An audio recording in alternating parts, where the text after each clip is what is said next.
বিসমিল্লাহির রহমানির রহিম। আসসালামু আলাইকুম ওয়া রাহমাতুল্লাহি ওয়া বারাকাতুহু।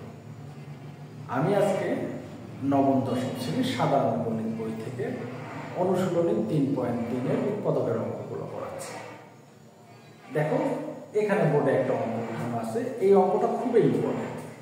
হয়তো কখনো এ দিয়ে আছে, কখনো বি দিয়ে আছে, কখনো এম দিয়ে আছে, কখনো পি দিয়ে আছে, কোনো না কোনো কিছু দেওয়া আছে। ঠিক আছে, ফরম্যাটটা এইরকম, শুধু চলকগুলোর পরিবর্তন।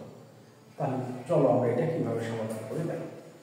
তাহলে দেখো, এটা একটা প্রথমত বর্গের সূত্রের রূপান্তর করা। বর্গের সূত্র সেটা প্লাস হতে পারে, মাইনাস হতে পারে। ক্যালকুলেশন করতে গেলে আমরা কি বলবো দেখবো সেটা। বর্গের সূত্রটা কি? a square plus 2ab plus b square অথবা a square minus 2ab plus b square. তাহলে এটা বর্গের সূত্র 2a, আমি এটা স্কয়ার দিই। এই যে 2 এর সামনে কি আছে দেখো তো, মাইনাস, তার মানে এটা মাইনাসের সূত্র হবে 2। a বলতে এখানে 2a, 2 এর সাথে 2a ছিল না, তাহলে এটা বেশি লিখলাম। তাহলে আমি এটা কাটা দিচ্ছি, যেটা বেশি লিখলাম ওইটা কাটা দিলাম। এটা কাটো, 2 চলে আসবে। এখন b স্কয়ার, b বলতে এটা, তাহলে 1 ভাগ 2a, তারপর হচ্ছে a স্কয়ার, তাহলে b স্কয়ার হয়ে গেল। তাহলে এখন দেখো এই জিনিসটা আমি পুরোটা কমপ্লিট করছি। কিভাবে করলাম দেখো, 2 এর উপর স্কয়ার করলে 4, এর উপর স্কয়ার, 4 এর স্কয়ার হয়ে গেছে। এখানে -2, এটা কারো -2 চলে আসলো। আবার এখানে দেখো 1 ভাগ 4a স্কয়ার, 1 ভাগ 2 এর উপর স্কয়ার করলে 4, এর উপর স্কয়ার, সূত্র মিলে গেছে না? তারপর দেখো এই আকারটা আমি লিখব, এখানে লিখতেছি হচ্ছে 4a মাইনাস, উপরে একটা 2 দিয়ে গুণ দিলাম, নিচে একটা 2 দিয়ে কাটাকাটি করে আগের জিনিসটি কেন দিলাম। আচ্ছা, পরের লাইন পড়লে আমরা বুঝতে পারবো কেন।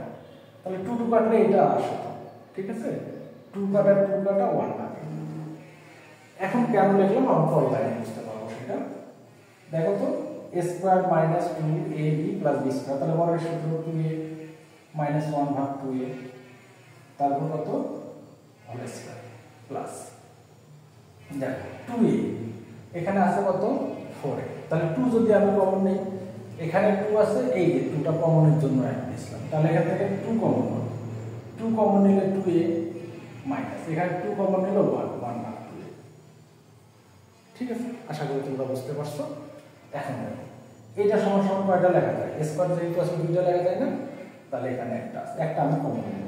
তাহলে এখানে 2a কমন নিলে এটা কমন নিলাম, থাকে আরো একটা, তাহলে 2a 1 ভাগ 2a, এটা কমন নিলে এটা উঠে গেল, থাকলো শুধু প্লাস। এটাই হচ্ছে আমার উত্তর। ঠিক আছে, আশা করি তোমরা বুঝতে পারছো। দেখো, এই ধরনের নতুন নতুন ভিডিও নিয়ে আমি আসবো।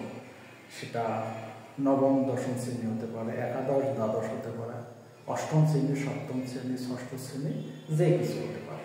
এই ধরনের ভিডিওগুলো প্রতিনিয়ত পাইতে চাইলে অবশ্যই আমার ইউটিউব চ্যানেল দশমিক বিডি, ফেসবুক পেজ হচ্ছে দশমিক শিক্ষা, এই দুইটাকে তোমরা ইউটিউবটাকে সাবস্ক্রাইব করে রাখো আর ফেসবুকটাকে ফলো করে রাখো, তাহলেই তোমরা প্রতিনিয়ত এই ভিডিওগুলো পাবো। ধন্যবাদ সবাইকে, ভালো থাকো। আসসালামু আলাইকুম ওয়া রাহমাতুল্লাহ।